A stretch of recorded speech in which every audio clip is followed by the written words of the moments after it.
and welcome so much everybody to our evening with Chloé Hayden. Thank you, Chloé, for joining us. Oh my God, thank you so much for having me. Our pleasure. We're absolutely thrilled. We do a lot of events that are quite popular, and we have a lot of people signing up, but I don't think we've ever had so many people sign up quite as quickly as our evening with you. So we're absolutely thrilled, and we're all huge, big fans of yours. We had a lot of people getting in touch with us before we organized the event saying, have you seen Heartbreak High? Have you done this? Have you checked out Chloé on here? Have you seen Chloé won this award? And so whenever we announced that you were joining us, we had a lot of excitement, and it was really difficult keeping it under our hats until we had it organized. Yeah. Oh, that's so cool. Shall we get stuck in? Let's do it. Yeah, well, we've got loads of questions to get through, so yeah, I think, start the chat. Okay, well, I ask the first one quick, and then we can do some turning about. Absolutely. Okay.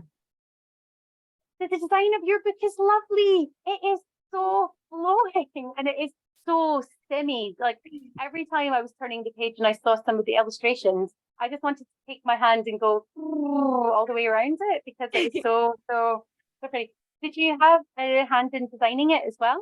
I did, yes. I didn't actually design it myself, but I had a lot of meetings with the incredible artists who did design the book. And I said I wanted bright colors and 70s and psychedelic and all that sort of jazz. Originally we were looking at kind of to make it look like a fairy tale, but then we kind of incorporated little aspects of the book. So we've got the butterflies, and we've got the rainbow road, and we've got all the sparkles and stuff everywhere, which if you've read the book, incorporates into a lot of it. But yeah, I got sent through that design, and as soon as I saw that, I was like, done, send it to print. It's so pretty, isn't it? Yeah, go on.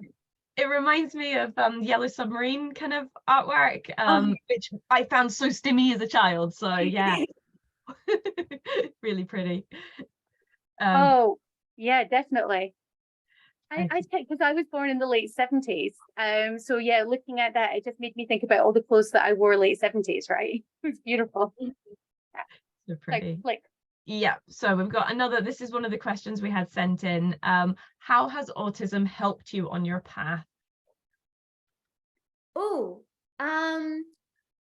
I've always said that autism is my greatest superpower, and I believe that so deeply and so wholeheartedly. I think in so many different aspects of my life, being autistic, and both being autistic and having a neurodivergent, different thinking mind, but also being autistic and having to overcome the trials and the tribulations that I have been through because of this journey, has put me in the position that I'm in today. In terms of acting and that sort of stuff, first of all, there's certain people who say that autistic people can't act and therefore don't cast us in their movies. But I'm not naming names because her fan base hate me. But anyway, my understanding is that because I'm autistic is why I'm able to be brilliant. I've had to do this stuff my whole life unpaid. So I might as well do it as a career, you know what I mean? But yeah, I think being autistic is my greatest asset and my greatest superpower. And I believe that I am where I am, and I am able to do what I do because of being autistic. Mm-hmm. I was at an event yesterday, and I think that's so similar to one of the things that I said there. So we were talking about sort of what we have to overcome.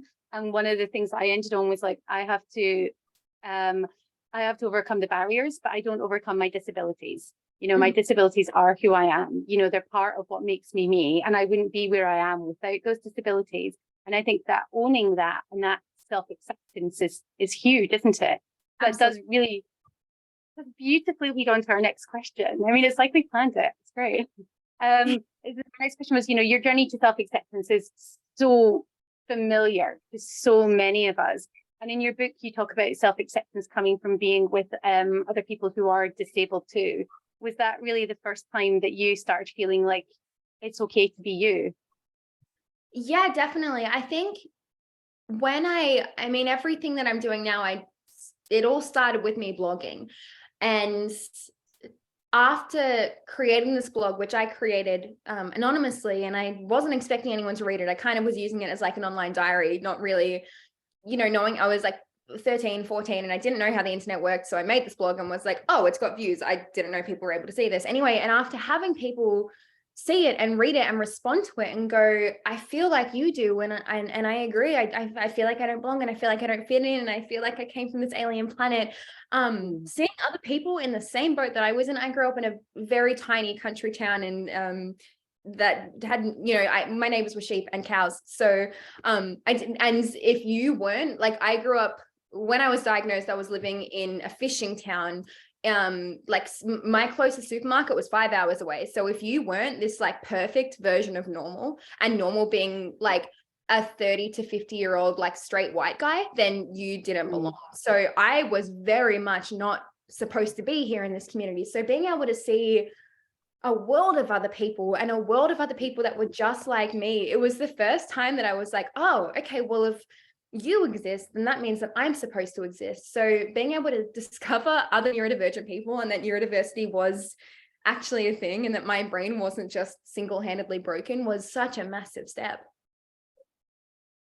I mean, honestly, like, you and I met, so we worked together, but we were friends for a good long while before we worked together, and we met at a group for autistic people, didn't we? And that first time that we both went, and like stepping into that group and actually being around my people for the first time, it was just amazing. And I think that everybody should have that experience, feeling like they have their people. It's so important, isn't it? Absolutely. Yeah, I think I always kind of felt like I was a loner weirdo. And then when I met other neurodivergent folks, I was like, oh, I'm a weirdo with a community now. This is great.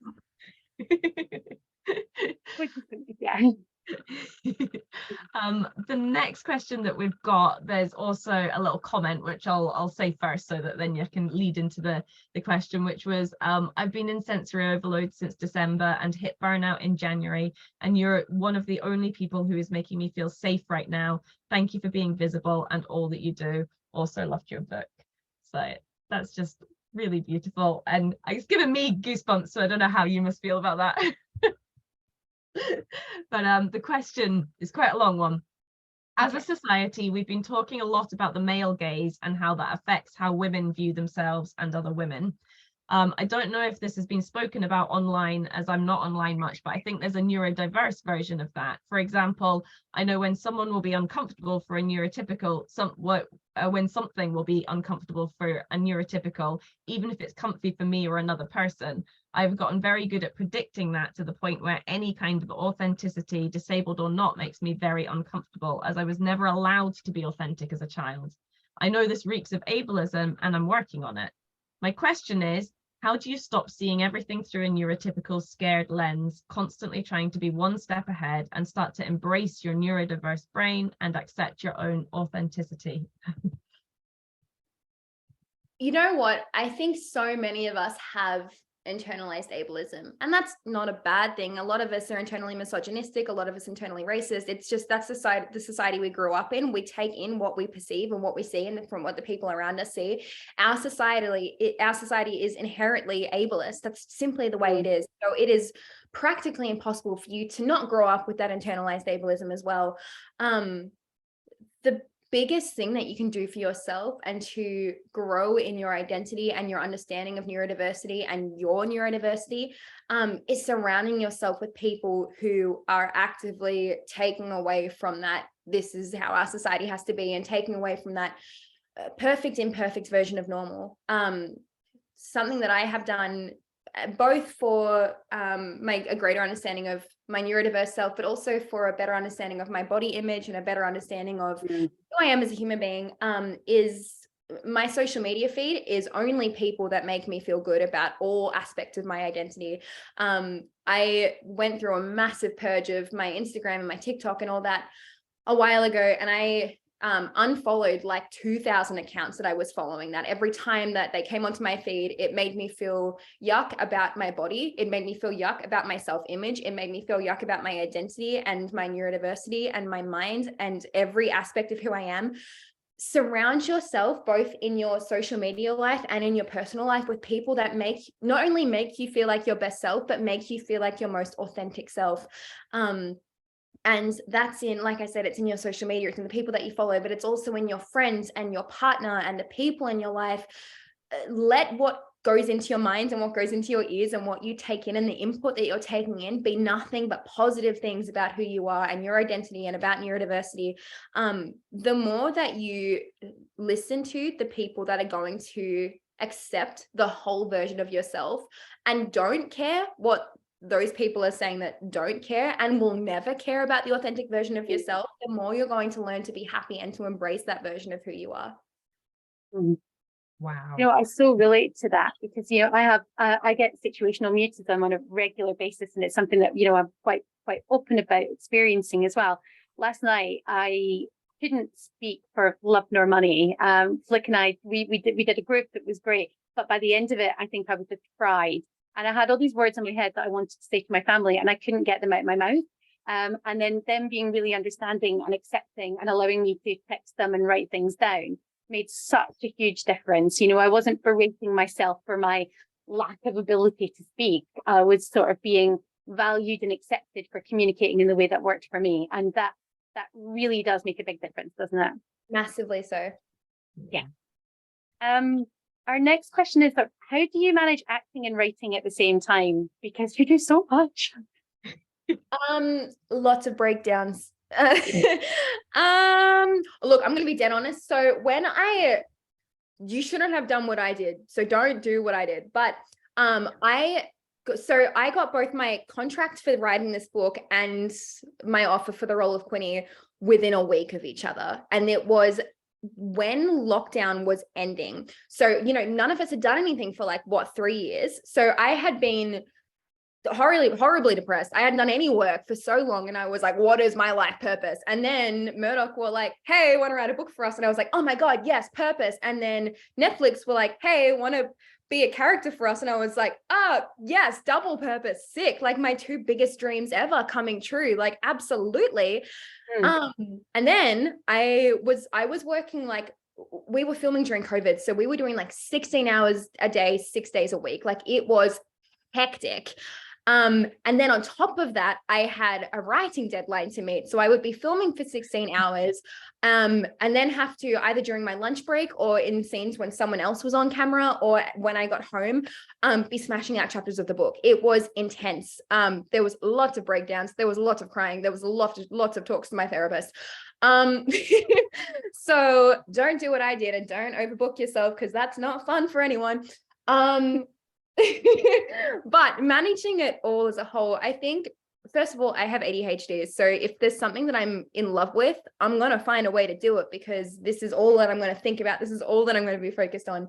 I manage it all, and I'm still managing it all. I'm on tour at the moment. I am, working on season 2 and all that sort of stuff. So I manage it because I love it, and because my brain is like, this is good, this is nice, this is giving us dopamine, so let's keep going about it. If something is important to you, you're going to find a way to do it. But with that being said, don't find a way to do it in compromise to your mental health. Don't do that. That's not fun.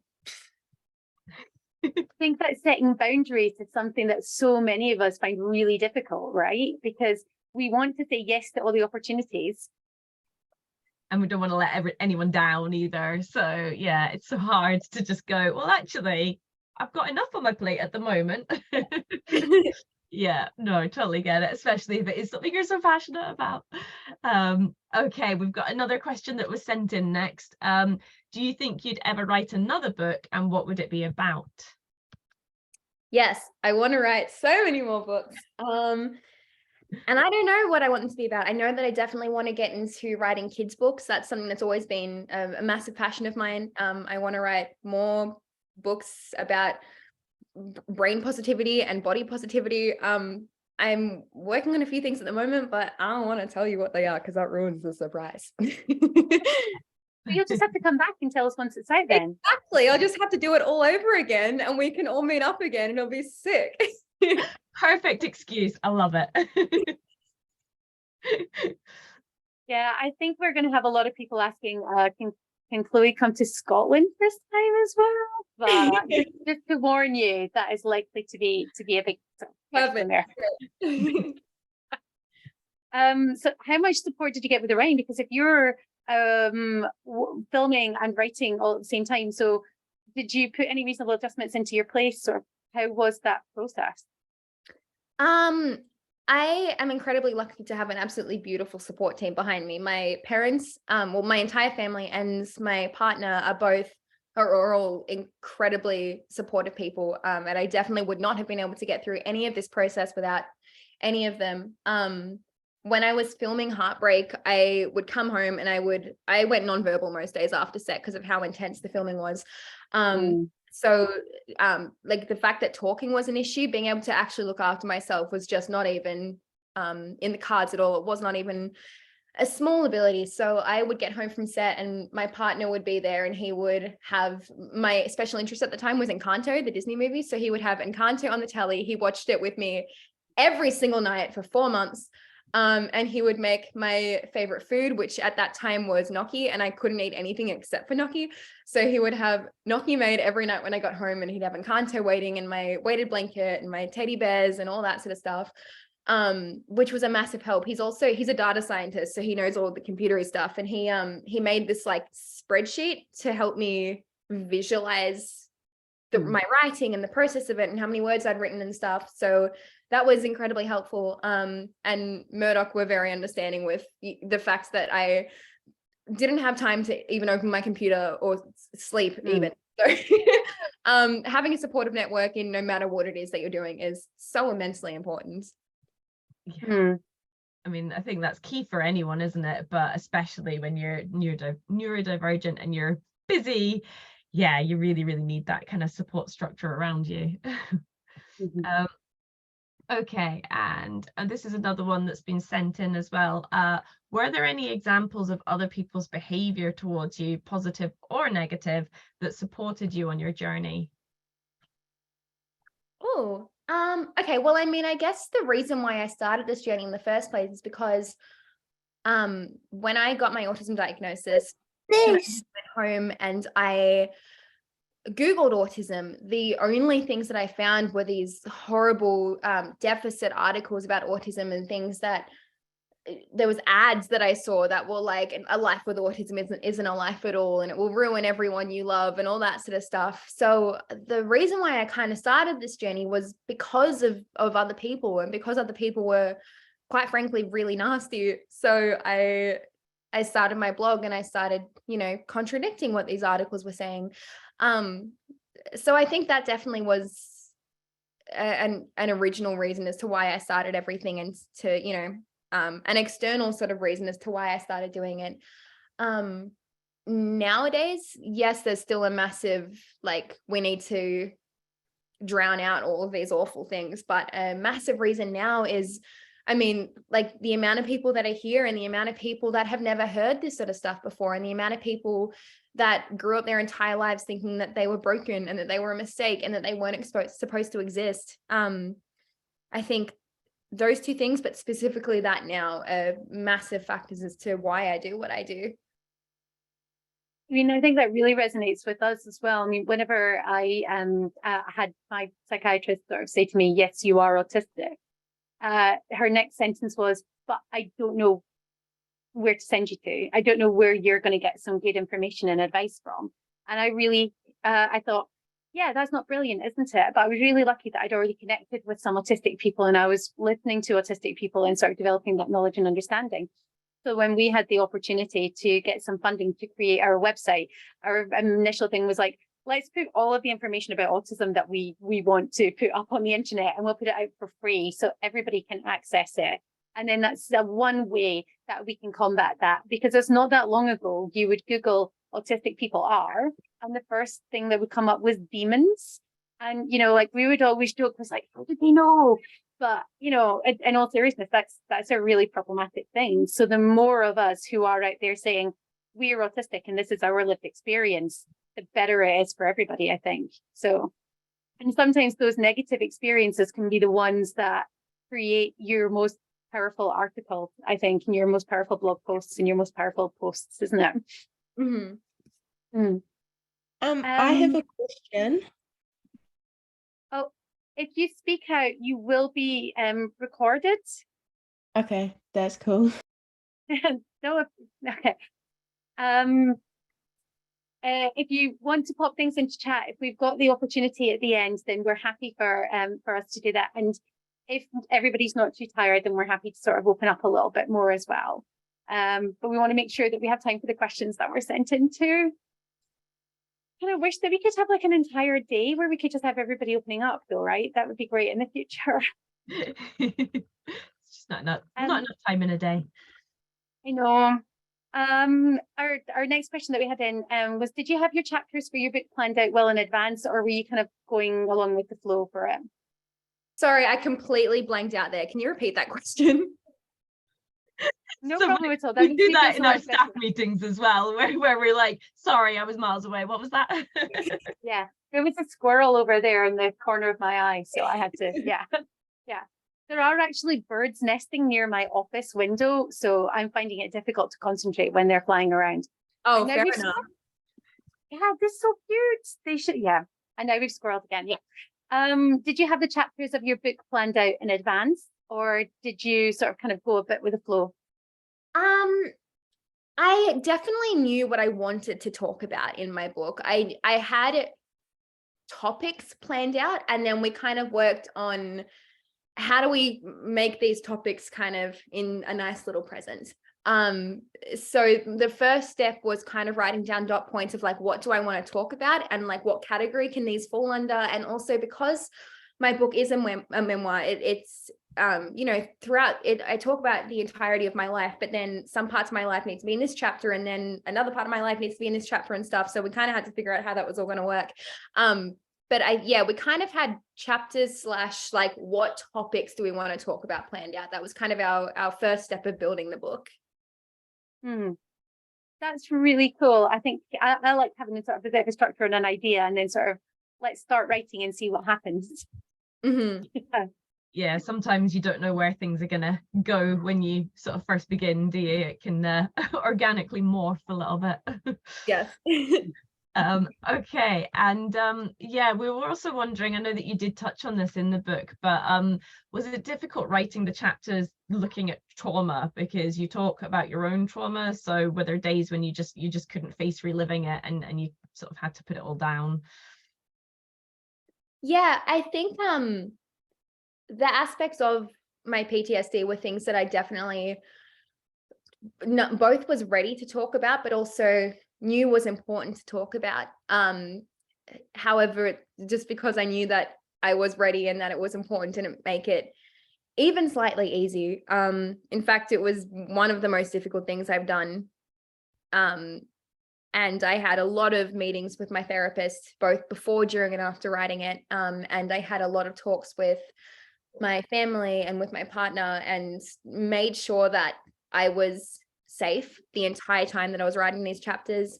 What I didn't know I would have to do is speak them out loud. I was kind of like, oh, I have to write this down on like my computer, and then I can delete it and close it and never have to look at it again. And then Audible were like, hey bestie, can you come and read your book for us? And I was like, oh cool. And then had to sit in a booth and not only read this chapter, but like reread it multiple times. That was super great. So but look, yeah, it was definitely very difficult, but also something that I'm very glad that I did, and very glad that I did put in there. Didn't even consider the kind of audiobook aspect. That must have been really hard. Yeah, I mean, I think it takes a tremendous amount of courage to go and do that. And I think sometimes whenever we talk about our most traumatic experiences is whenever it really helps other people to feel validated, but we still need to get that emotional support and that help through those things. It can be really hard. And we kind of wondered as well, sort of, we know that your experiences in school were really, really difficult too. So was it difficult filming Heartbreak High, since it was based in a school as well? Look, first day that I went on, so the first day that I had a school set scene, it was 7 o'clock in the morning, and I was going, and we were filming in an actual school that was actually working at the time. There were students there. It was all running as a normal school. They just blocked off one section of it. So I walked in at 7 o'clock in the morning, and I had a backpack on, and the school bell was going off, and I immediately had like flashbacks, like trauma, like my whole body went into trauma response. I was like, holy shit, I'm back where I was that many years ago. And it was horrible. I had a full-blown panic attack. I was like, I can't do this. I can't be in a school. However, after starting to film these scenes, it actually was so incredibly healing, because there was not a single second of my school experience that was safe and was validating, and where I had a support network, particularly in high school. So being able to kind of almost relive my high school experience through Quinny, who, like, yes, does have struggles at school, but overall has a very, very positive school experience. She loves her teachers, and her teachers love her, and she has the most beautiful support network in Darren and in Amory, and like honestly the entire class. Like, no one in the class looks at Quinny like, oh, you're a weirdo, or I'm gonna bully you. Like, you know, she has the people that she gets on with and the people she doesn't get on with, but she's living her school experience as a teenager should live it. And I never got that. So being able to kind of go back to high school and relive a healthy high school experience was actually incredibly healing. You know, I'm really envious, and I kind of wish I could go back, but I don't think I'd get away with being seen as a teenager anymore. But if they're looking for any teachers, that might. You know, I did work as a primary school teacher. I did work as a primary school teacher, and I think as well, sort of being in a classroom and being able to support my neurodivergent student in a way that I was never supported, I think was kind of healing as well. But you know, I get it. I remember one of the first times that I used to work as a road safety officer, and I had a police uniform on, and I was waiting to go into a classroom, and one of the teachers mistook me for being a student, because again, I had a backpack, and from the behind, I did look like a student. She was like, why are you standing in line there? You shouldn't be. And then she turned around and she thought that I was actually wearing a police uniform. She's like, oh, I'm so sorry. And I think at that moment, I was like, yeah, okay, I feel better about school now. This is great. Teachers are apologizing to me. I never had that before. It's funny, actually, when I was doing some when I was doing my when I was doing teacher training, yeah, I had a similar experience with somebody shouting at me for being in the wrong place because I had a backpack. And then when she realized later on I was in the staff room, she was mortified.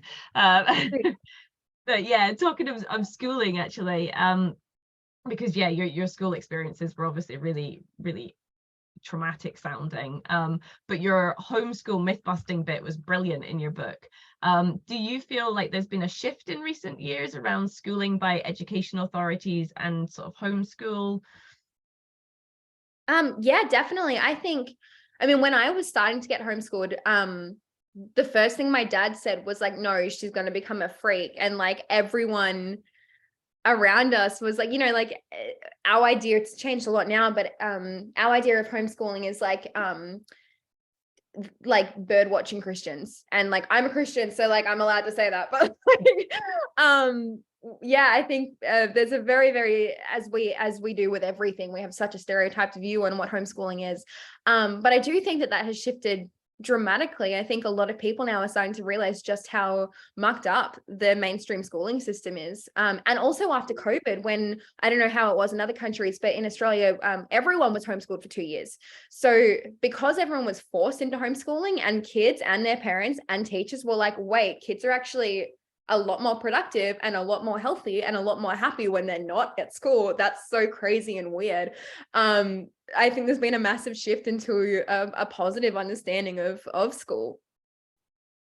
We found that, you know, we had a lot of families get in touch with us as an organization and saying that their kids were much more relaxed and much happier whenever they were being homeschooled. But we had some news outlets reach out to us to ask us to be part of an interview to see if we would come on and talk about how dreadful it was for everybody that all the schools were closed. And our response was, sure, we'll talk about how some people are really struggling with it, but we also want to talk about how some people are really benefiting from it. And they didn't want to hear that. They were like, yeah, nah, thanks, we'll find somebody else. So I think that that's something that we definitely need to be talking more about as a society, that education other than school is actually okay. That it can be not just okay, it can be beneficial, it can be the right thing for an awful lot of people. Absolutely. And along the same lines, because yeah, there were a few questions clumped in sort of together there as well. What do you think schools can be doing to become more inclusive of kids who are different? For everything. I don't even know how to answer that question in the time that we have. Our schooling system is so made against for what neurodivergent brains are. My belief is that a neurodivergent brain cannot, you know what, not even a neurodivergent brain. Children, period, cannot thrive in our current schooling system. Our schooling system is based off such a capitalistic mindset, which does not allow kids to be their full, whole, beautiful selves. It teaches all children and all types of children to conform to this one version of normal and this one version of humanity, which has always been so stupid to me, because like, as grown-ups, every single adult has a different job. Like a farmer couldn't be a writer, and a writer couldn't be a baker, and a baker couldn't be someone who sits down and works at a computer, and so forth and so on. So why are we forcing kids in their most vulnerable state to all be the same? Like, it doesn't make sense. Like, I swear to God, the only reason why autistic people are considered weird is because there's less of us. Like, if there was as many neurotypical as there is autistic people, like they'd be locked in an asylum, because like neurotypicals are freaking nuts, dude. Going back to the question, the schooling system needs to change entirely. It needs to support all brands of diversity, all brands of human beings, because unless you are supporting everyone, you are supporting no one. Can I just get a big happy clap for that? I think everybody, yes. And I so agree with you on sort of this idea of, the capitalist. We have so many people saying, well, what kind of job are they going to get? How are they going to contribute financially? How are they going to do this, that, and the next thing? And our worth as human beings is not related in any way, shape, or form to how much money is in our bank account, to how much we're spending in shops. Our value as human beings is innate. It's not, and that's something that I think a lot of educational institutions really need to learn. And it's not about your grades. It's about the whole person and growth that way. Yeah, 100%. Yeah. So I think like you had a last question in there, didn't you? Yes. So we were just wondering a bit about your teacher, Wendy, whether you've ever spoken to her again and whether she's read the book, because she sounded lovely. I have been meaning to get into contact with her. I literally called the school like about a month or two ago, and I called up and was like, hey, like, does Wendy still work there? I'm a past student. And they were like, oh yeah, she does. Like, she's on leave at the moment, but like send her an email and like we'll give it to her. And I started panicking. Like, I was like, it's like when you're a kid and like you call your crush and then they answer and that you like hang the phone up. I did that because I'm like, oh my God, like, I and also as well, having ADHD, I keep on going, I'm going to do this and I'm going to send her the book and I'm going to get into contact with her. And then I never do. But I will, and I will keep myself accountable, and mark my words, next time you hear from me, I will have gotten into contact with you. So we're to ask again next time we see you, and then we'll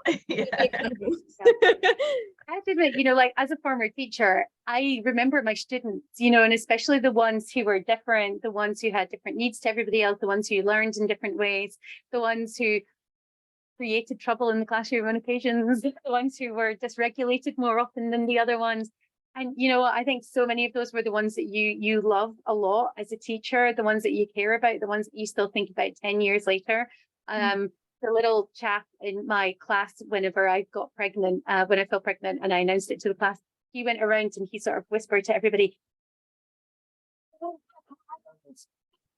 "One's pregnant, we don't want to stress out her baby." And I was like, that is such a sweet thing for you to do, and all these years later, I still think about him and still think, oh, I really hope he's all right. I hope he's doing well, because, he had such a good heart and, a really sweet kid. So I bet she remembers you. I bet I bet if she knows that what's going on in your life, that she'll be following. She'll be one of your top fans on Facebook or something, and you don't even know it probably, right? Yeah.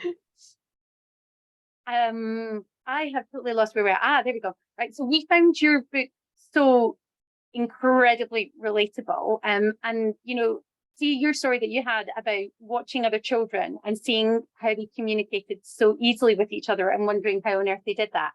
I literally have the same story from when I was 3 years old as well. You know, I remember watching some kids going together and started playing with this toy airplane that I wanted to play with and thinking, how are they doing that? How are Michael and Russell able to just meet each other in the middle and just start talking and just start playing with each other? So whenever you shared that story, I sort of called Flick up pretty much straight away. I messaged you and I was like, this is my story, except it's with her. And, you know, she's like 20 years younger than me and halfway around the world. But that fact that we have these similar stories, regardless of where we are in the world, I think is absolutely beautiful.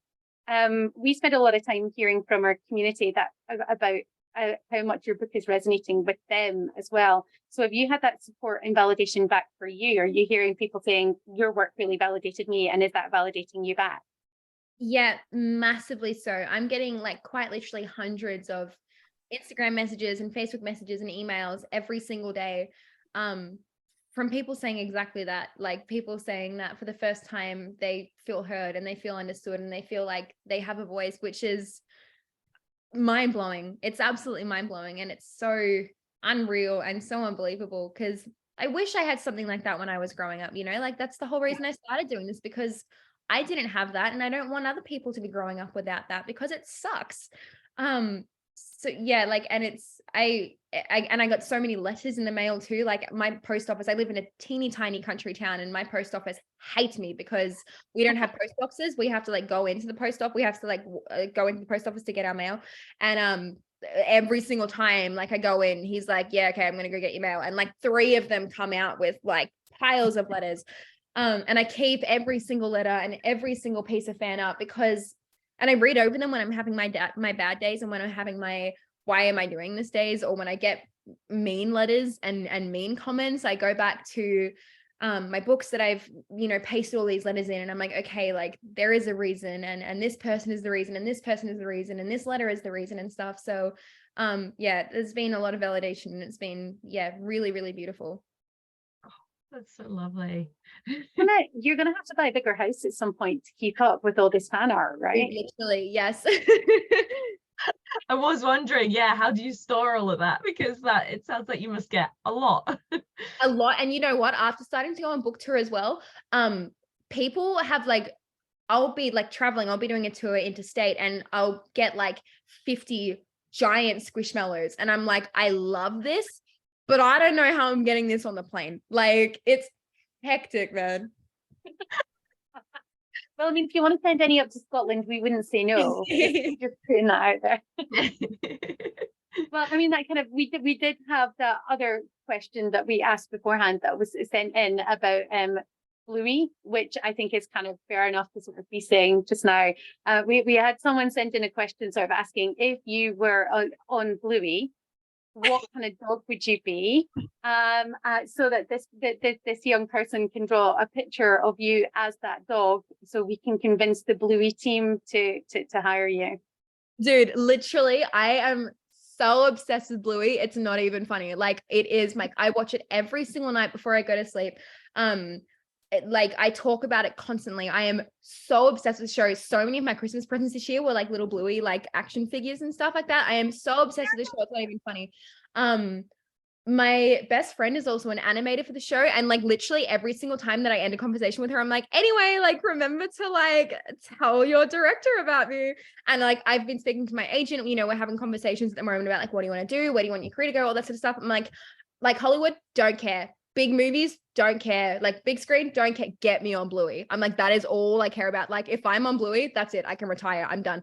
I think if I could be any breed, I would love to be an Australian Shepherd, because my girl's an Australian Shepherd, and I love the teacher. I love Bluey's teacher. I'm like, holy crap, man. Like every single teacher should be like Bluey's teacher, and she's an Australian Shepherd and I love her. But realistically, I'd probably be like a Jack Russell or something small and annoying that doesn't shut up. They have the band of Jack Russells. They are brilliant. except they're the only characters that I can tell. Can you tell that I watch a lot of Bluey in my house as well, right? But they're the only characters that don't seem to have names. Every other character has a name, and they're just like the Jack Russell. There's the Jack Russells. Why is that?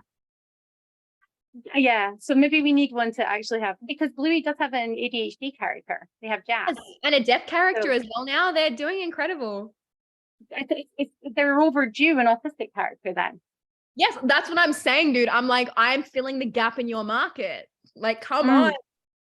Okay. So Bluey folks, if you're watching, Yeah. you know that there is hundreds of people who would want. There we go. We've got Chloe for Bluey 2023. So I think that's a new hashtag that we all have to start using afterwards after this. So there we go. So yeah, so that family can now send you some fan art, Chloe, as a Jack Russell or an Australian Retriever. Love. I mean, they can try both. Yeah. I wonder what the Bluey team are going to think of this. How did you land the role in Heartbreak High?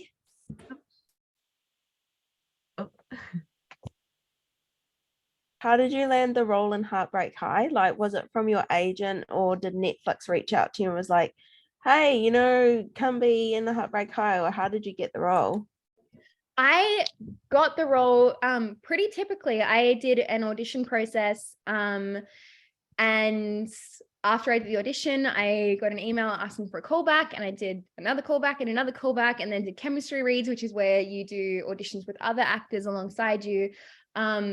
The only difference between this casting and regular casting was because we were doing it at the peak of COVID, we did the whole thing via Zoom. So the casting directors and the directors and stuff actually had never seen us in person until we moved up to Sydney to film it. But yeah, the entire thing was a pretty stock standard audition. I only found out afterwards that the directors had already kind of known who I was. They followed me on TikTok or Instagram or something like that. But the audition was very, very stock standard, and I was just very lucky to land the role of it. If I may sneak in a follow-up, was it just like James or Gemma, or who else did you do chemistry reads with when you auditioned? I did about 30 chemistry reads, and each chemistry read was with a different person. Excellent, thank you. We'll maybe carry on with some of the questions that we've got sent in sort of previously. If you do have questions, feel free to pop them in the chat. If we get a chance to get around to them, then we will definitely ask Chloe those as well. But we've got another one that was sent in. So every autistic person is unique, and no two people on the spectrum are alike. How did you manage to portray such a universally relatable character while staying true to your own experiences of what it's like to be autistic? So first of all, Queenie was originally written by a neurodivergent woman who is an incredible human being, and she was adamant that Queenie not only had to be in this show, but had to be an outwardly neurodivergent character. So she wrote Queenie, so a lot of Queenie's experiences are hers.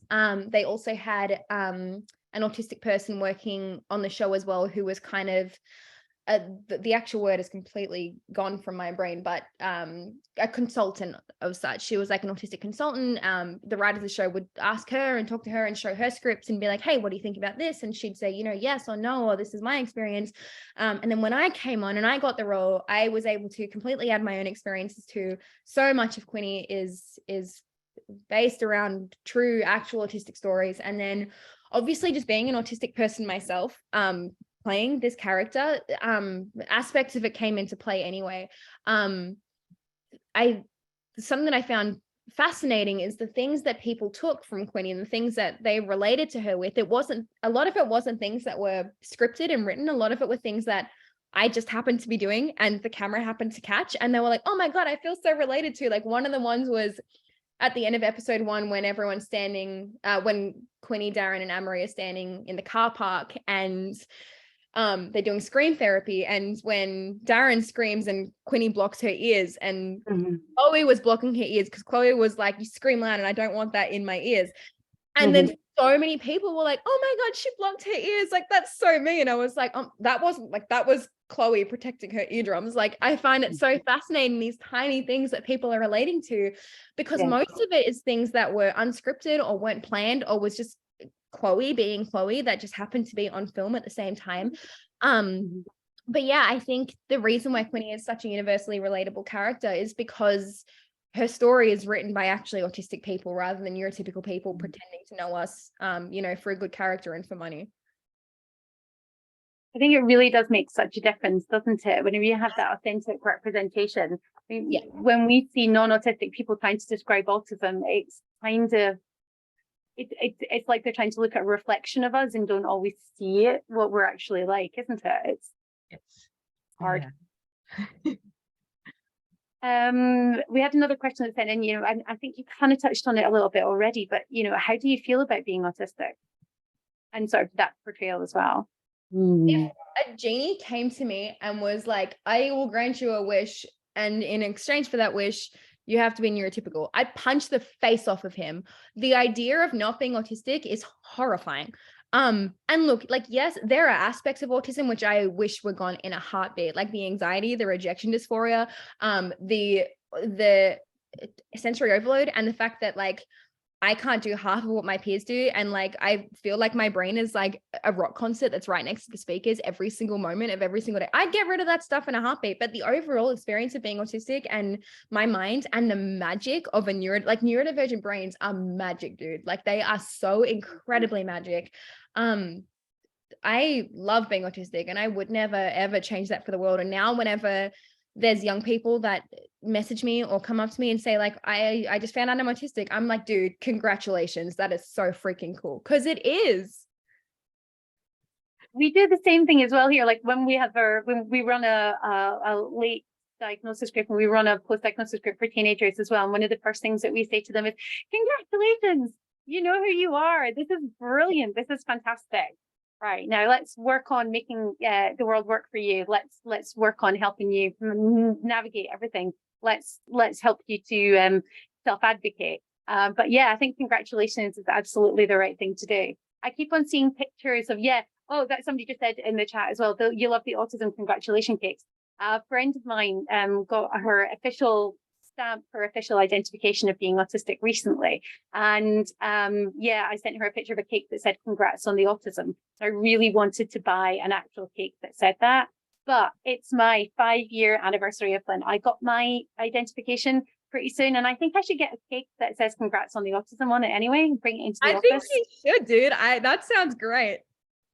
Yeah, I think it's something that we've had service users get really emotional about, isn't it? Is that when we kind of say congratulations, and we're maybe the first people who've said, you know, haven't kind of done the head tilt and the I'm sorry, you know, it makes such a big difference. And yeah, sometimes we get really emotional reactions in response to that, because yeah, they haven't had that validation anywhere else, so, and that acceptance. Okay, so next one as well comes with a little kind of comment. This is from somebody who's recently diagnosed, but they're a bit scared to tell people in case they don't believe them or respond with ignorance. So they're asking, how would you respond to people that don't believe that you're actually autistic? Okay. First of all, I think the reason, similar to what I was saying before, the reason why a lot of people will have, and look, if you tell people that you're autistic, if you come out of the autism closet, you are going to have people that say, no, you're not, or you don't look autistic, or you can't be autistic. It's going to happen. The reason this happens is not because they're a bad person most of the time. It's literally just purely out of ignorance. And again, internalized ableism and the ableism that is coming naturally to us because of what we see in media, because of what we believe the world to be, and because of our own views and opinions that form because of all of these media stereotypes and what we're told about autism. But the first thing you can do is teach them, is educate them, use this as an experience to educate them. And if you don't have the ability to do that yourself because you just simply don't have the capacity or don't want to spend your time educating people, that's why there's resources out there. That's why I wrote my book. That's why there's autism advocates that are on social media and writing books and making content. Point them in the right direction. And if they respect you and if they love you, they are going to watch that content and they're going to change their mind. And if they don't, screw them. Yes. A million times yes, yeah, I think for that one. See people applauding there in the videos. Yeah. I think that's it. I saw sort of someone tweeting saying, I would rather readjust my boundaries so that you're not in it than readjust my boundaries to sort of put up with you being in it. It's not okay whenever people aren't accepting. And it is okay to say, if you can't accept this and support me as I am, then you don't get access to me. Or you get limited access to me. Whatever is going to work best for you, isn't that? Yeah. Absolutely. I think that's a valid point. Yep, it's fun. Do you find that people who aren't autistic seem to think that those of us who are autistic don't have any emotions or empathy? This is something that we do sort of find quite a bit whenever we're doing training as well. Like we'll get to the end of a session and somebody like, you have empathy. I didn't think autistic people had that. Is this something that, you've addressed? Is this something you would like to? I've addressed this a lot because, again, it's a very common misconception that people have about autism. And I think this is one of the silliest misconceptions because every single autistic person that I've met is so empathetic. Like I feel my emotions, particularly for other people and animals, so deeply that it physically hurts. If I notice that someone that I love or something that I love is struggling or really just going through it, I'm going to feel that as if it's me personally that is experiencing those emotions. And because we as autistic people often don't showcase our emotions the same way that typical people do, they believe that we are unempathetic and that we don't have emotions. And it's simply because our wiring and our ways of expressing things are different. And they go, oh, that's different to me. Therefore, you don't feel, you're a robot.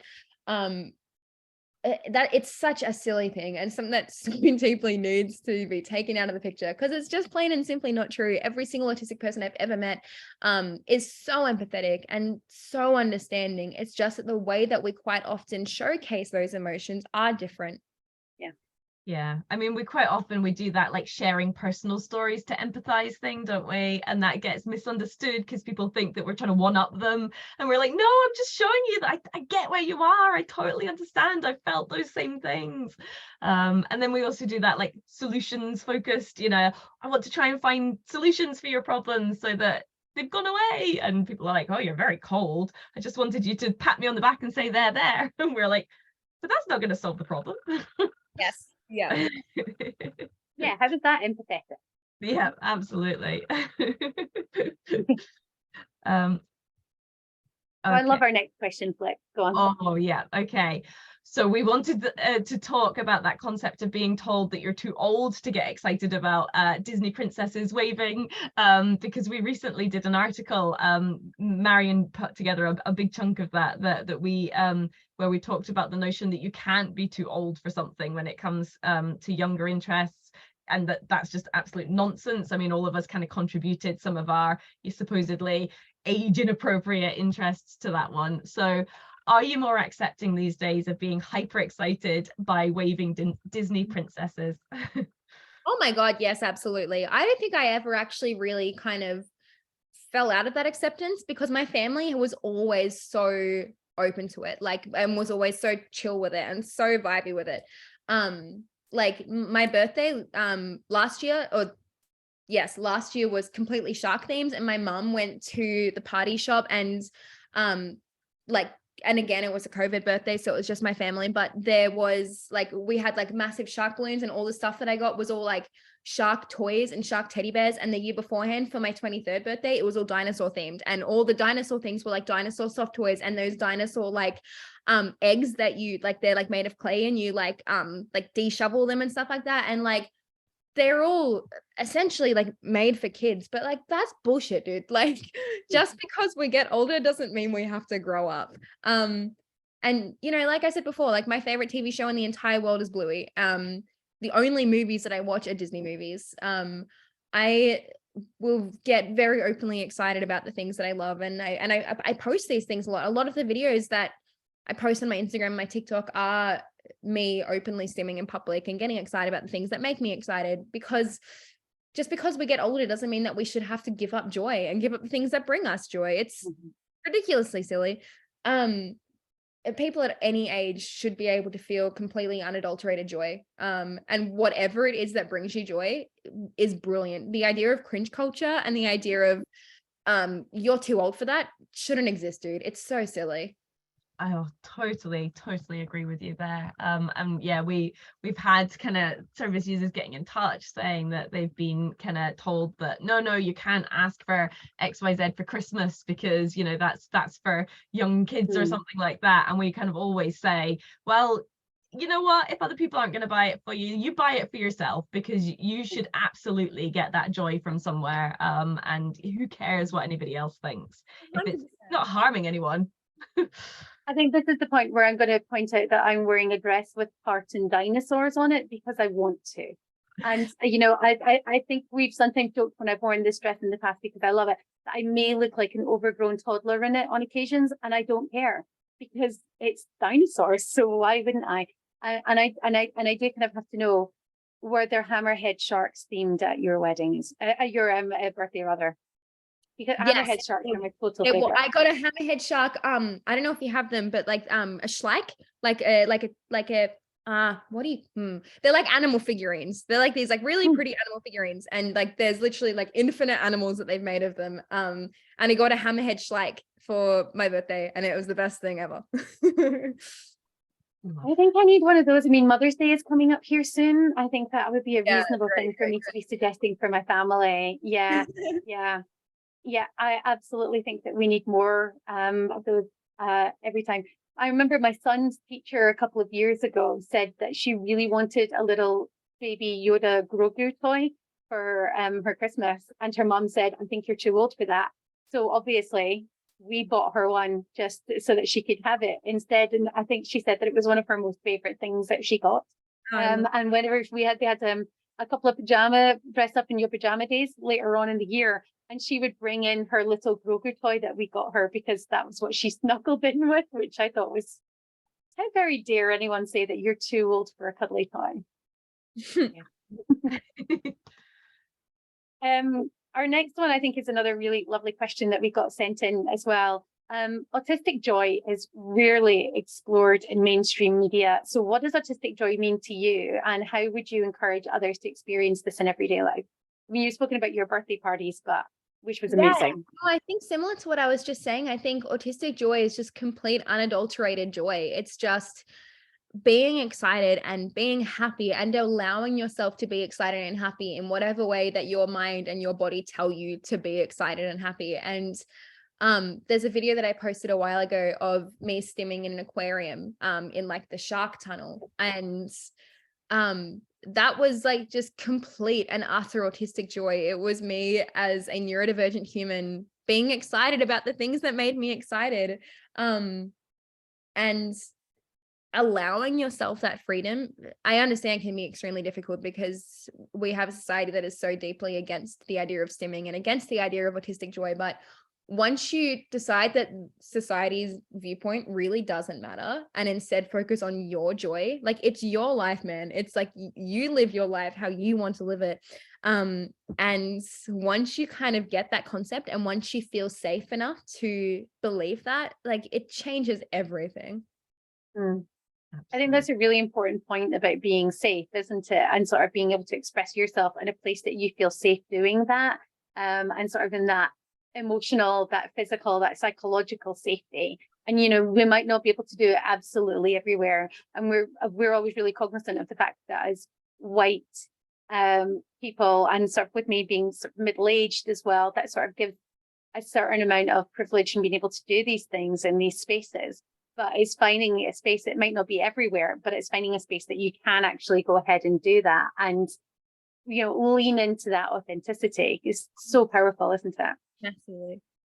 And I think as well that sort of really fits with the next question, because part of that is finding those safe people as well, those people who really cherish you for your authentic self. And we really loved the idea in your book of parents and carers as sidekicks. It's a real good kind of flipping of that normal narrative of the sort of poor long suffering parents and carers of, you know, autistic people. So how did your family react to that kind of aspect in your book? Oh, I mean, they loved it, obviously, because they were like, oh, sick, like I got my little moment in the book and it's a good one, especially after like the first thing I said about my parents was like, my mum cried when I got my autism diagnosis, and like then a few chapters later it's like, oh cool, she's like a sidekick and she's happy and like vibey with it. But I mean, the reason why I said that in my book was because it's true, and because my parents have always been my sidekick. So, you know, like writing it in the book was just kind of verbalizing what both me and them already knew. I really like it as well, and I love sort of having the genie as Aladdin's sidekick. Aladdin as Genie's sidekick rather than the other way around.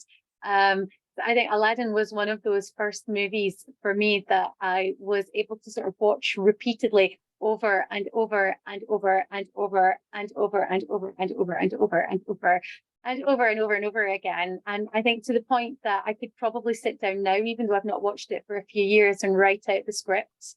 Dude, Aladdin was one of my first special interest movies too. I could do the same thing. I reckon I could write down every word of that movie. Oh, it was so awesome. I had it was one of my first cassettes, the soundtrack.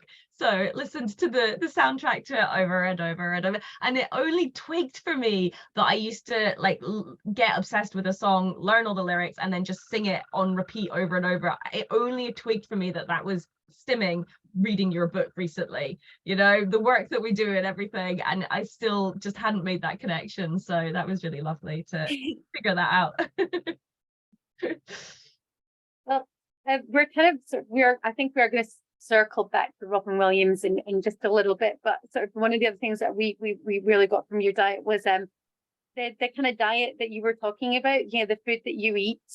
We have a term for it at our organization, which we got from a brilliant service user who's given us complete permission to use it. We call it a vegetarian, because everything is beige. Do you still eat this way? And sort of, do you have any tips for trying new foods if you have done so? And by the way, we think it's totally cool if you haven't, you know, see what you like.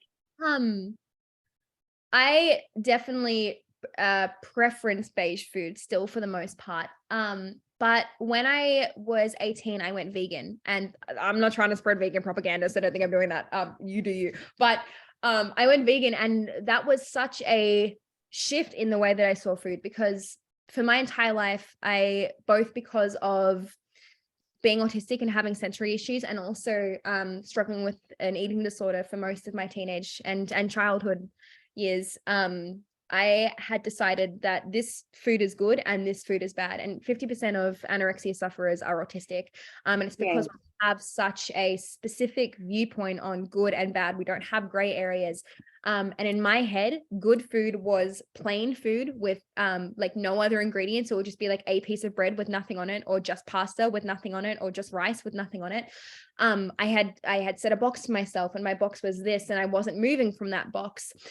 And then after going vegan, that box shifted, and I've always had such a love for animals and for our environment and for nature. So when I realized that I could thrive on food that wasn't hurting others, I knew it wouldn't hurt me either. And my box shifted to being, okay, well now my safe box is vegan food, and is food that doesn't harm animals. And that kind of completely shifted my perspective of what safe food was, and it opened like so many doors and so many food doors to me. Like now I can eat all the colors of the rainbow except for red. I can't eat red food. That is one food that I have never been able to eat, and I refuse to eat anything that is red. There is something that is sinister about red food.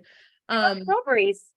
It's weird. I can do like strawberries, but only sometimes, only if they're the right shade.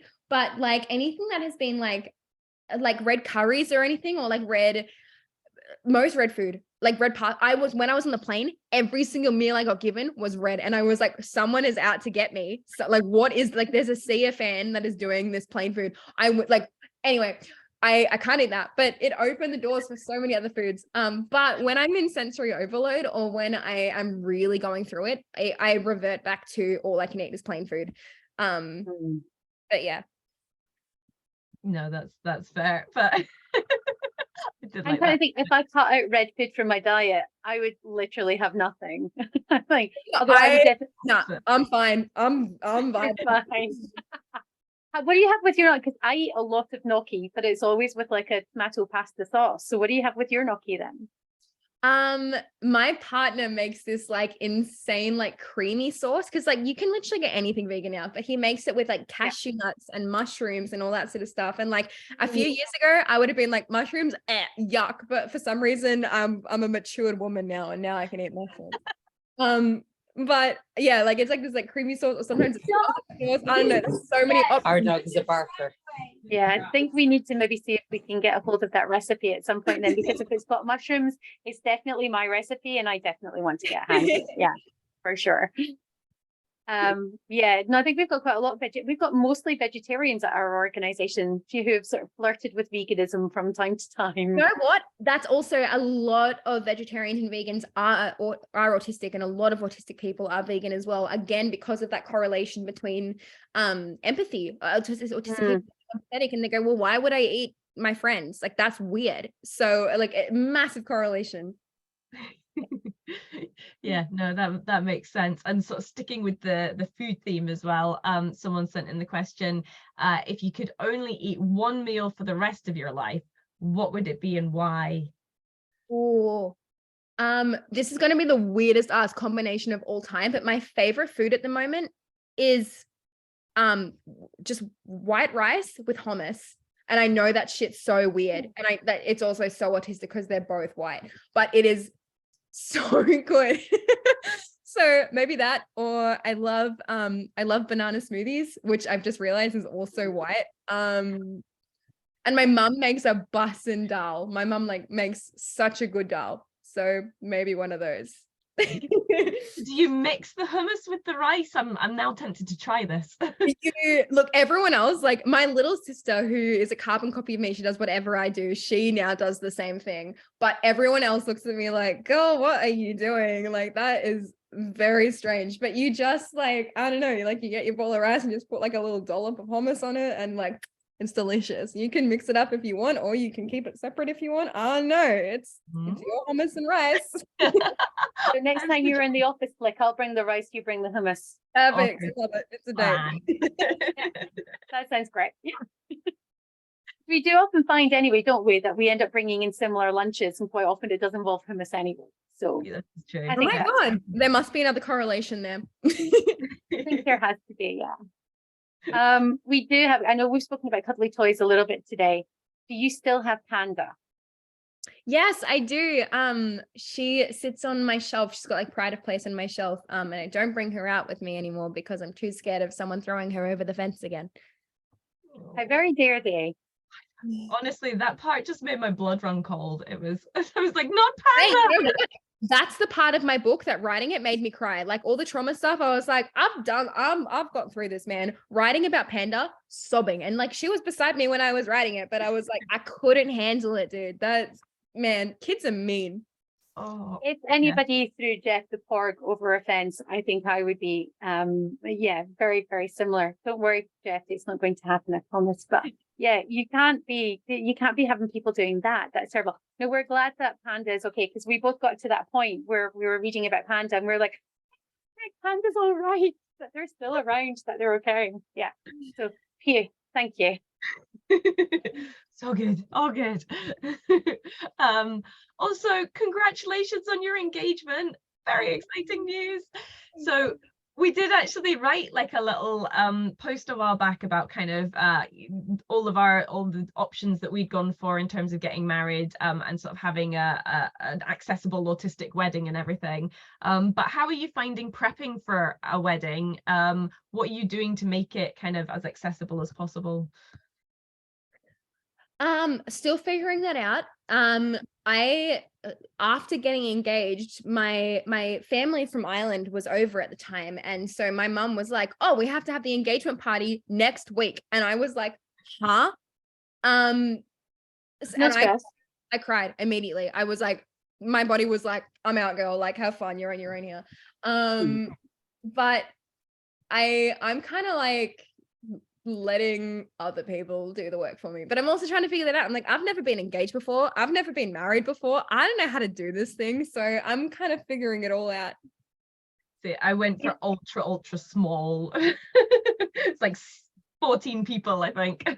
Oh, see, my engagement party was like 170 people, so I was like, oh, it'll be small and like just really nice. And then like 170 people came and I was like, oh, I had to leave like 3 times during the party to go with my horses to just like debrief. Fair. I didn't know that I was autistic when I got married and when I got engaged, and it was really cool. And I remember at one point we were sort of talking about what the wedding was going to look like, and the thought that it was going to be like a big thing was really, really overwhelming for me. And I burst out into tears. And we were at a friend's wedding at the time. My friend who just got married came over and he was like, "Oh, I got married. Are you okay?" And I'm like, "I'm just so happy for you." And on the inside, I was like, "I really don't want a big wedding like this. This is terrible."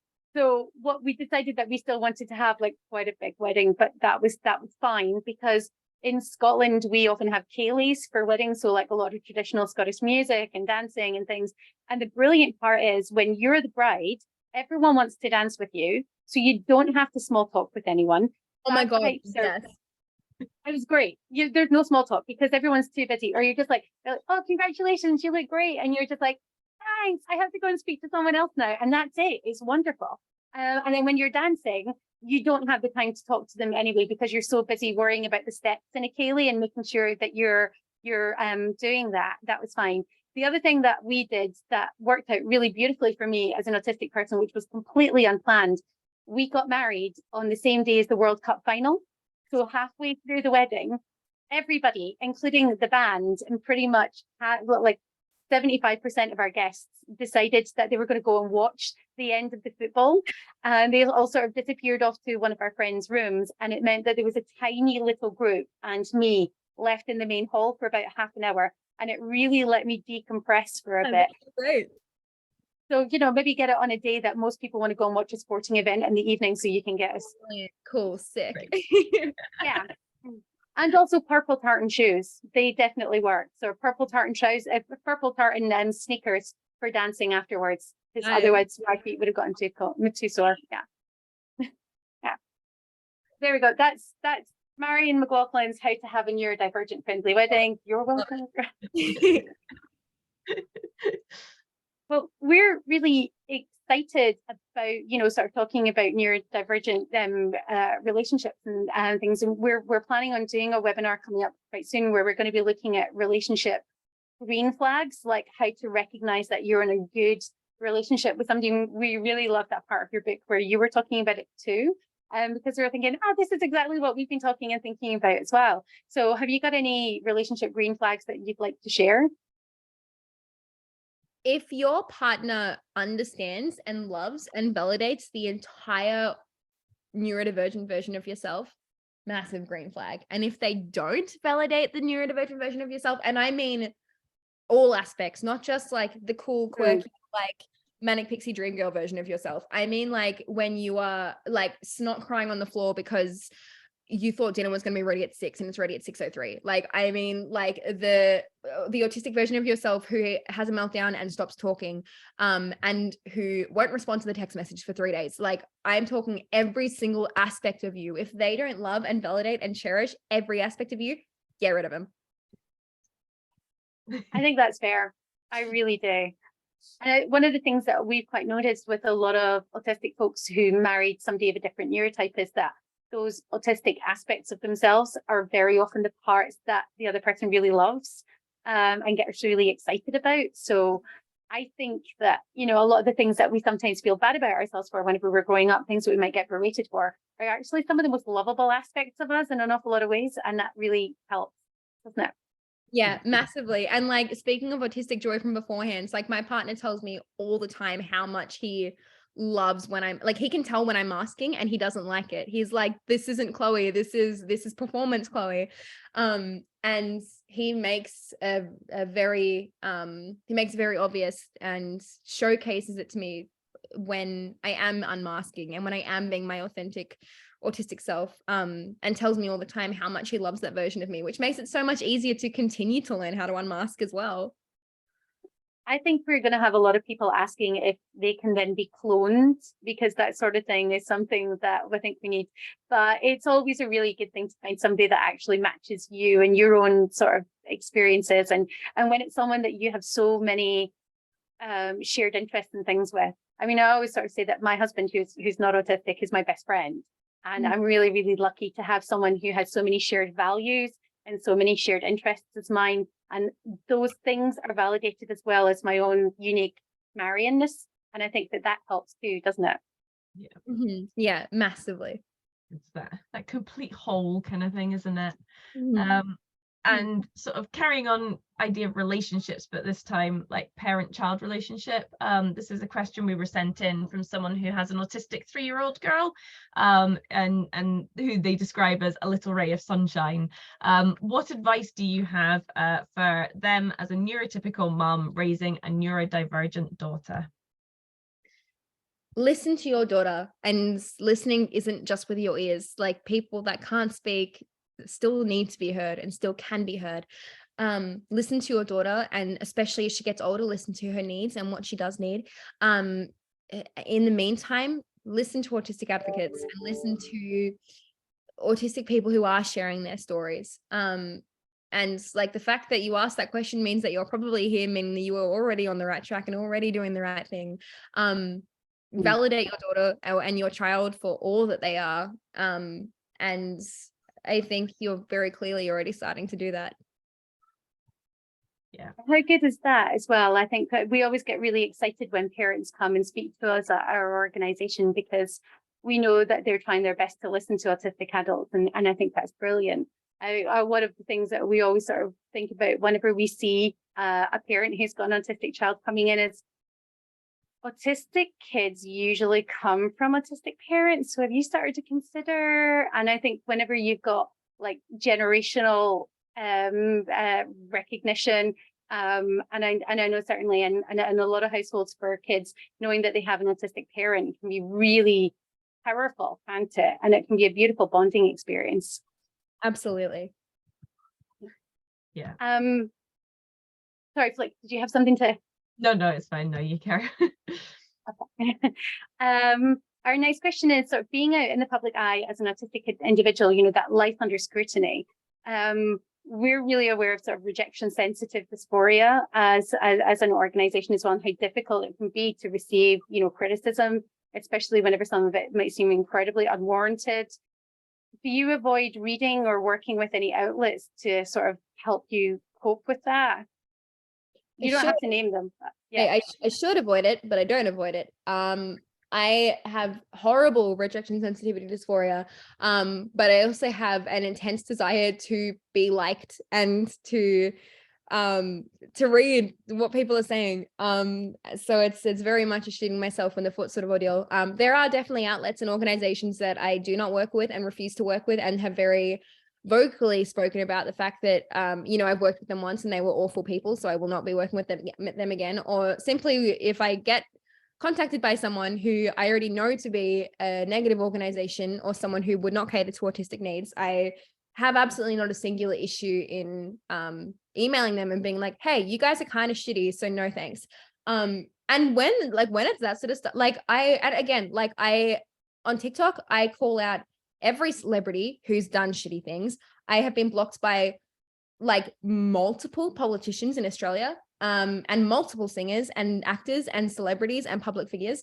And when I get like rejected that way, I'm like, period, as you should. Like, I live for that stuff, dude. But I think the worst rejection that I get is when it's my own people and my own network. I think I've learned to not care and not listen to outsiders' opinions. So I'm like, I really don't care what you have to say about me, regardless of what it is. I don't really care about that.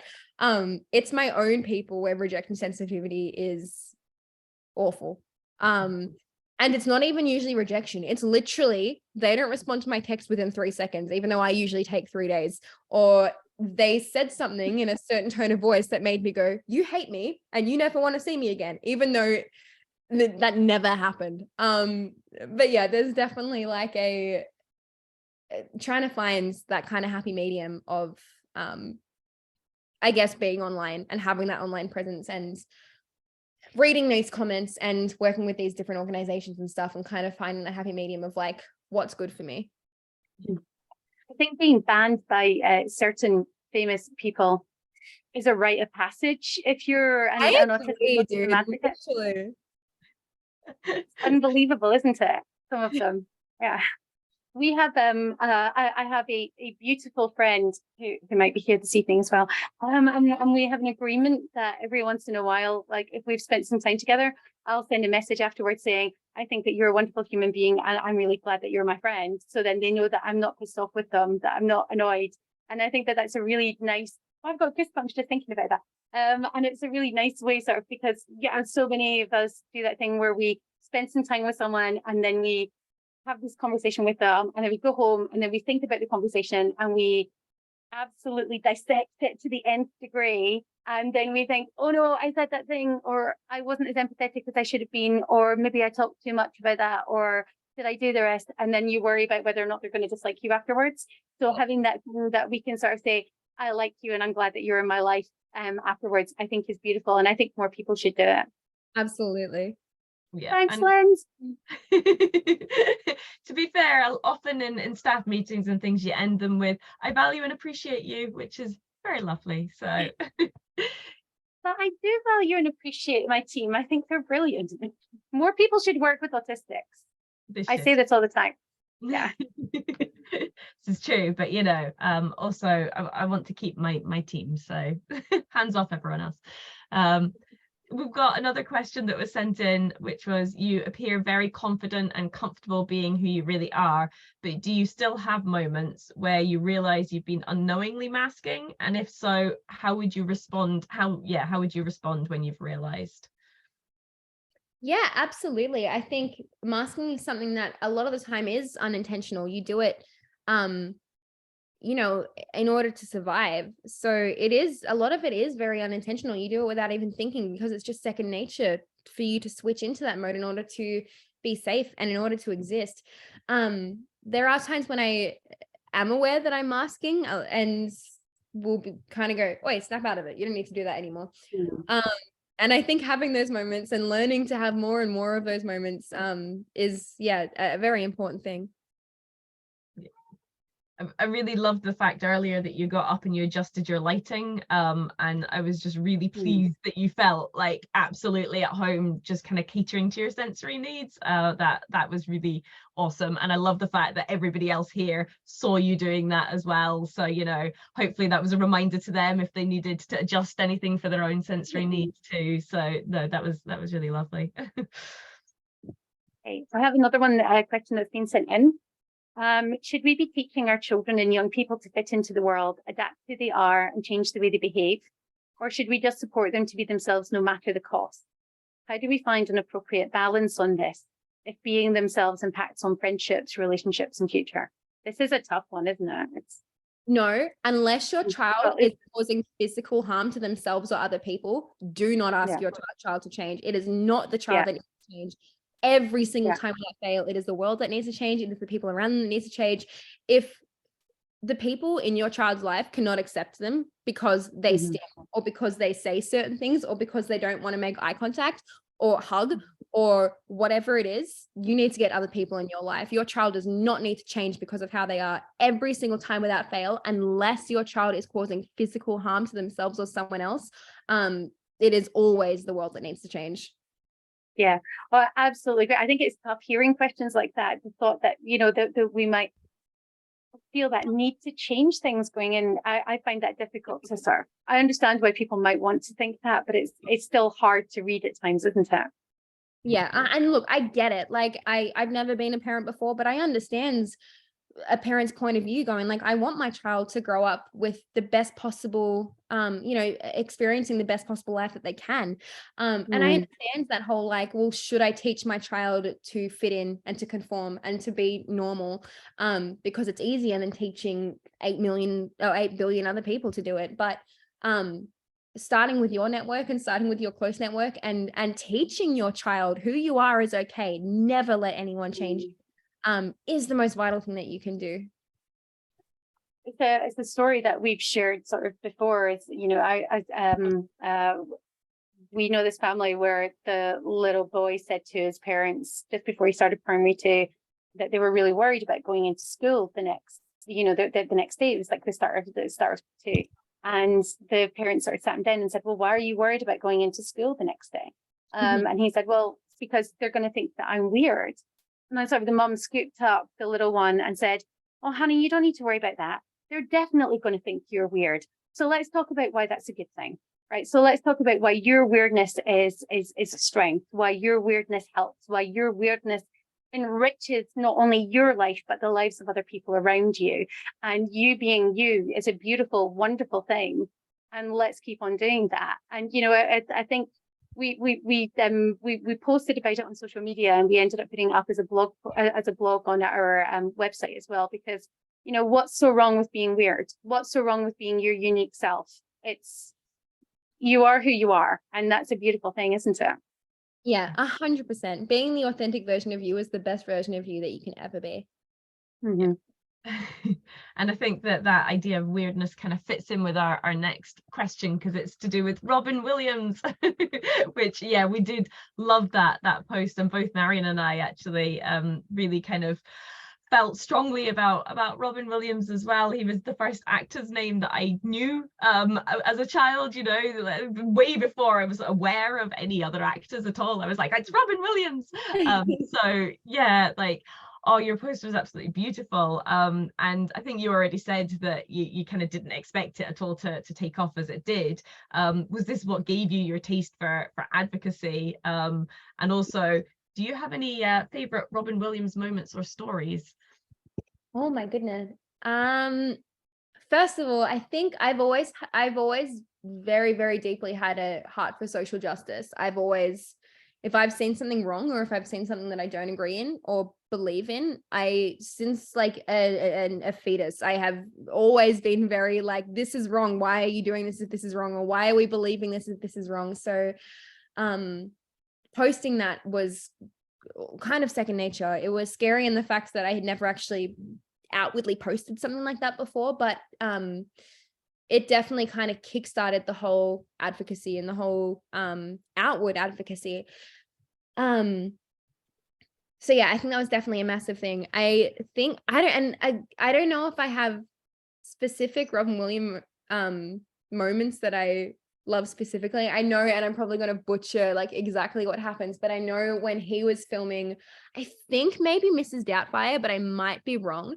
It might have also been doing voiceovers for Aladdin. I cannot remember what movie it was, but in the studio, like across the road, there was people filming. I do not remember the name of the movie, but like a very, very tragic, very sad movie. And he would go in and talk to all of the actors and make jokes with all the actors and put on these comedy shows for all of these actors. And there are so many aspects and so many times when this man, his whole thing was making sure that other people didn't feel sadness when all he was feeling was sadness. And I think that is equally the most beautiful and heart-wrenching thing all at once. I think he is just such an incredible human being. And if all of us can have a little bit of who Robin Williams was in us, we would all be better off. I really loved that he named his daughter Zelda after the video game. And, you know, as somebody who's like a massive fan of Zelda, that just always sort of made me think, right, this is something that's really beautiful that I have in common with this other person. That's, you know, and that, you know, keeping letters from folks who had written to him, that, you know, for years, and having that being really meaningful, kind of like you do as well. I think that those are really beautiful aspects of a wonderful, deep soul, aren't they? Yeah, 100%. Yeah. Oh, so someone saying, anyone else a Breath of the Wild fan? Yes, very much. Absolutely. I think I might have to take a day off when Breath of the Wild 2 comes out. Yeah, just warn you ahead of time, Flick. You're looking after the charity that week, not me. Okay. Yeah. Quite cautious of the fact that we still have a ton of questions, and we've been really, really quite chatty. So I think some of them are a little bit shorter. If we don't get through them all, it's not the end of the world, because we don't want to keep you all night. But we'll maybe sort of pick and choose some, Flick, if that would be a little bit easier. Yeah. Do you still make music? I don't have time to make much music anymore. I also didn't think that anyone knew that I made music. I very much kind of did that as like a fun little hobby a few years ago and dropped off the face of the earth and was like, that's it, I'm done now. I've written an entire album worth of songs that I just haven't released and haven't produced or anything yet, but it's something I'm still absolutely adore doing, and hopefully when I do get some downtime can kind of continue working on that passion. But I haven't really pursued it as of such right now. That is That's totally fair. fair. I kind of liked whenever you were sort of talking about going in and singing with other disabled people, and just being really joyful and going and happy flapping around about it. I thought that was great. And also because you'd talking of like singing, you sort of talk in your book about dressing up as Anna from Frozen, and the fact that you started 3 businesses at a really young age. Are any of those businesses still going? No. Yeah. Again, I just like lost time, and also like with my entertainment company, I can't go in as Anna anymore because I'll have like their older siblings and their parents and stuff being like, you look an awful lot like that chick from Heartbreak High. So That's fair. No, I think that is totally fair, isn't it? Well, I think one of the big questions that I kind of wanted to bring up, because this is something that we have an awful lot of other people talking to us about as well, is you had an endometriosis operation about the same time that I had an endometriosis operation. And I really don't think that an awful lot of people realize how many of us who are autistic end up with endometriosis as well, because we just started doing an autistic menopause group, and there are a ton of us who are part of this group who ended up having hysterectomies because of endometriosis. I mean, mine was my 3rd operation. And when you were sort of posting pictures of your scars afterwards, I was like, they're in the same place as mine and healing at pretty much the same rate. So I thought that was incredibly cool. I found my recovery really difficult because I had to stop and slow down. Did you have kind of a similar kind of, did you have to do the same, or were you still on the go? Oh no, massively. I hate not moving. I hate being in bed and not being allowed to be active. And I also definitely did not listen to my doctor. She was like, you need to be like on bed rest, because mine was pretty gnarly, like what got cut out. She was like, you need to be on bed rest for a week and you cannot do physical activity for 2 months. And I was riding my horse like 2 days. And I paid the consequences for it. But yeah, I also have quite a few chronic health conditions, which mean that I do often have to be on bed rest, and that my body heals a lot slower than a normal person's body does. And I don't listen to it. I am a very bad chronically ill person. Yeah, I can relate to that. Yeah, I was the same. I had about 2.5, 3 months. I think it's only just now, sort of 6 months afterwards, that I'm beginning to feel like me again. And it's really nice starting to feel like me, but it's still tiring, isn't it? So, and I'm with you. They had to dissect bits and take off. Yeah, it's not right. But yeah, if you ever want to chat about endo at some point, I think there's quite a few others who would probably join us in that one too. Yeah. Absolutely. Mhm. We did have somebody asking if you like Lego, and if you could build anything and had infinite Lego bricks, what would you build? The Titanic, which I know there's already a set out, but I would build my own. And would it be more accurate than the set that's currently? You know what? The set's actually not bad. As far as like Titanic replicas go, it's actually not like ridiculously awful. But yes. Yeah, I think my house is a Lego museum basically, but the Titanic is one that we don't have, but it's one that we've all been eyeing up quite a lot, along with the Colosseum. And yeah,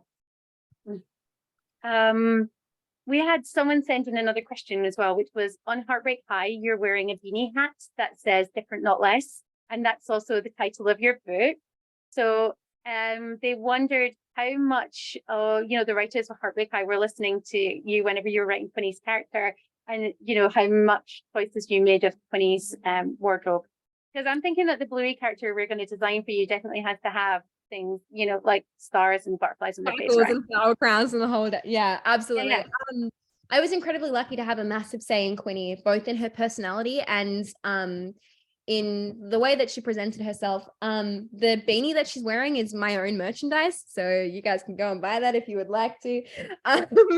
But yes, the beanie that I was wearing was my own beanie. I each day on set, when I went into the wardrobe truck, I chose out my jewelry. I completely got to choose, have full creative freedom in all the jewelry that I wore. Even the clothing that I wore in pre-production, we I went in and I tried a million clothing items on, and they only kept the ones that felt comfortable for me. They like just completely discarded, no matter how cool it looks, they completely discarded anything that I was like, I'm uncomfortable in this is itchy, this hurts, the tag is here or whatever. So I had a lot of say in that. And then even in Quinny's interest and stuff, there's a scene at the end of episode 6 where they're walking into the library and she's carrying books back with her. And the books are a book on dinosaurs and a book on the Titanic. And they're my special interests, which I was able to include in. And whenever you see close-ups of Quinny's notebooks, there's drawings of horses in them. That was just Chloe doodling in between takes, and they just happened to showcase them. So yeah, I got to have a massive say in a lot of Quinny's little quirks and aspects and stuff, which was really cool. That's amazing. And I think that's really good that, yeah, they obviously understood that was bringing that authenticity to the character. So I love the fact they worked with you with all of this rather than kind of against you at all. But then I imagine you wouldn't have done it if they were working against you. So. Oh my God, no way. I mean, I have no issue with calling people out. So like the fact that I was in this production means that they have to be good. Yes. And I think that, you yeah. know, saying your shit, piss off. And yeah, that kind of like that fact that, yeah, you would call people out, that you do a lot of advocating. Somebody did say, I'm the manager of an after school club and I'm always advocating, especially for the neurodivergent children and staff members, but it's often quite a battle and I'm getting so burnt out and feeling like maybe advocating is not something I should aim for despite my passion for it and my current successes. So the question is, how do you avoid burnout when advocating along with generally being alive? Oh, I'm still trying to figure that out. I've been in burnout for about 9 months now. And it's like a super not great time, but it's fine. Learning how to say no to the things that don't bring you joy and learning how to say yes more to the things that do, taking self-care days and making sure that you actually do take these self-care days and validating yourself enough to actually have these days where all you do is engage in your special interests and rest in whatever form that means for you, is so vital and so important. And advocacy burnout is so real and such a massive thing. You don't have to be advocating every day of your life. It's okay to hand the reins over to someone else. We're so lucky now that we do have so many incredible disability and neurodivergent advocates. It's okay to not speak about every issue. It's okay if something is too difficult for you to speak about or too much for you to speak about, or you don't have the time or the spoons to speak about it. It's okay to let someone else do the job for you. Advocacy is a group effort from every single person in this world. So it is okay to step back, especially right now with so many incredible people actually now having voices and having the ability to have voices. It's okay to step back and look after yourself. You come first, because if you don't look after yourself, you're not able to look after other people. That's oh my gosh, we say that sort of thing all the time, don't we, Flick? We're always saying you can't pour from an empty cup. So, you know, you have to actually put in that self-care in order to even be any use to anybody else anyway. So totally agree. Well, I think that kind of does lead on to another sort of question, because we absolutely love Quinny's schedule and all the planning. We thought that was really great, and going back and checking it. But so somebody had written in saying that it looks like you do have a very full schedule, and if you are sort of burnt out, that's completely understandable. And you find it very hard to know when to rest before getting overstimulated, and often have to have a lot of recovery time away from people. So, you know, how do you see signs in yourself that indicate that you need to take a break? Do you try and integrate rest into your schedule whenever you're planning out things? A lot of the time, my partner will realize that I need to take a break before I do, because I'm so like set on task and so set on what I have to do that I forget to listen to my body's signals and what my body is telling me that I need to do. So I usually don't take a break until he'll like pull my computer away from me, or like go sit down, put Bluey on, like don't do anything. And a lot of the time as well, I'm very lucky to have an incredible team around me. My PA and my manager and all that, they will put breaks in my schedule for me now.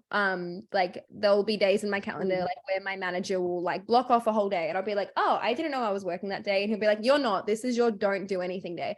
So having people around me, and obviously like, you know, not everyone has a manager and that sort of stuff, so like just having like your family and your friends and your partner and your therapist or whatever, being those people to be like, hey, have you factored in times for breaks? Have you factored in self-care? Have you factored in these things that you need to do as a human being, particularly as a neurodivergent human being, but simply as a human in general, in order to continue existing? Like, self-care and rest is as important, if not more important, than work time. We live in such a capitalistic society which teaches us that we don't hold value unless we are doing. So it is so important to rebuke that and to instead go, you know what, factoring in rest and factoring in time to simply exist as a human being is vital. And I can't do that unless I'm looking after myself. I think that kind of partly answers that next question that we had, doesn't it? Like, about managing to sort of switch off and sleep at night, doesn't it? Yeah, absolutely. Yeah, we're wondering, do you manage to switch off from events of the day, or do you relive them in your head? Yeah, no, I don't sleep. I have chronic insomnia, and I will replay every tiny conversation and every tiny second of every single day. If I sleep in a quiet room, my brain will make up words for me. So I have to sleep with usually Bluey playing or a podcast, and it has to be a podcast that's like interesting enough for my mind not to wander off, but not so interesting that I'm like, oh my God, what's happening next? It's a very difficult thing. We were talking about that exact thing in our late diagnosis group last night. And people were, there was a couple of us who fall asleep watching Red Dwarf, which is like a fantastic sci-fi show. I fell asleep watching Firefly last night, and it was brilliant. And I sort of woke up whenever they were singing Jane, the man they call Jane. So yeah. I'll stop there. Flick, go on. No, yeah, it's we often talk about kind of watching our safe shows to get to sleep, because we need something to occupy the brain, but not too much. Absolutely. Yeah. Do you want to ask the next one, Flick? Sure. So we've got one. Hi, Chloe. I follow you on Twitter and YouTube, and it's mind-boggling the amount of different activities and interviews you've been invited to recently surrounding the success of Heartbreak High and your new book. That must be incredible, but exhausting for anyone. I can only imagine how draining such a fast-paced and ever-changing schedule would be for us autistics. Have you found it easy to ask for accommodations? And obviously this, they're asking about taking time out, which you've already answered, gets sort of told to you. But yeah, in terms of asking for accommodations, how do you find that? I think particularly in this industry that so deeply has this history of not accommodating different people. It can be and look, it's the same in every industry, I'm sure. It can be incredibly difficult to speak up about your access needs and your support needs. It is so difficult to go, hey, this current situation doesn't actually work for me. Here's how you can accommodate me. However, when I learned that, first of all, accommodation is easy, like it hardly puts people out at all. So when I realized that accommodating people, first of all, is in Australia, at least, it's illegal to not accommodate for people in the schooling system, in university, and in the workforce. Legally, if accommodations can be made, they have to be made. So first of all, when I realized it's literally illegal for you to not accommodate for me, but also when I realized I'm a human being and I am allowed to have support needs. Everyone in the entire universe has support needs. The difference is most support needs are already accommodated for. And we've seen this specifically during COVID, when a lot of people that are disabled and are chronically ill are not able to access a typical job and a typical workforce, because they may need to work from home most days, and the workforce says, sorry, you can't do that. And then COVID happened and everyone had to work from home. And it was so easy. Like, it literally didn't change a thing, and everyone was more productive and working better and had better mental health. And like, everyone was like, wow, this is so easy. And then COVID finishes, or, we get out of lockdown and we go back to a typical workforce. And once again, these people are no longer accommodated for. So it's like, why are accommodations only being allowed to be made when it affects the broader population, when it literally does not affect you at all to help this one person? But yes, accommodating for myself, when I realized that it does not put you out to accommodate for me, and I'm allowed to have needs, and I hold enough value as a human being to have the ability and to be allowed to have these needs, it became a lot easier. And it also makes it a lot easier to learn when to say no to people and to not work with certain things, because I'm like, well, if you're not going to support me, I don't want to work with you anyway, because you're clearly not a good human.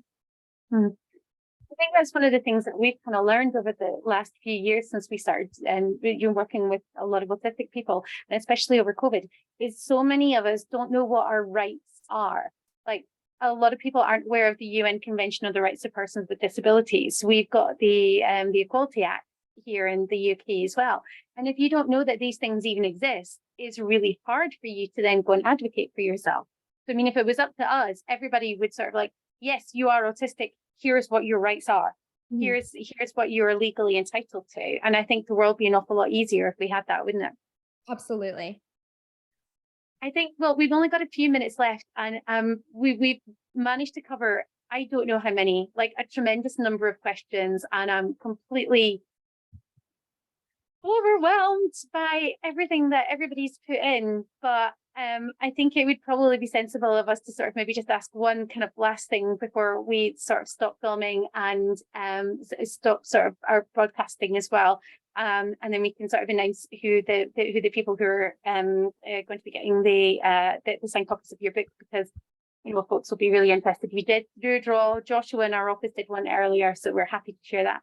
But I think we kind of wanted to ask, are there any kind of last words of wisdom that you want to share with us this evening?